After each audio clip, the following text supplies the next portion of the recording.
सुनो पत्नी भौजी हम ताते कहतनी एक बार हमरा से तू मिल ठीक बा।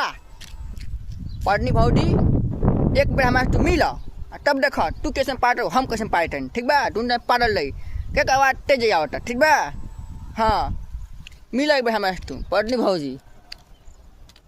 हाँ तू धीरे पाटेलू हम जानता नहीं दाने धीरे पाटेलू लेकिन तू मिला एक बार मिला हमारे से जरूर मिला। तू कहाँ पर एड्रेस दो हम मिलम तेरा से तू ना मिल तो हम मिलेम मिलो पाटे देखाओ तू पाटो हम पाटे भाई लो वीडियो के पढ़नी बहुत शेयर कर लो ठीक बा एकदम शेयर कर लो।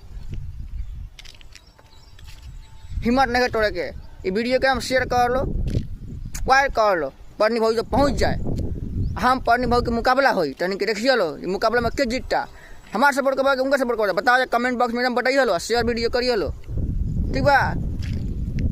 पढ़नी भौरी के पड़ा के मुँह पड़ा के सब खराब करेंगे पड़ा के हाँ तो कितना टेप पाए टरी ठीक बा।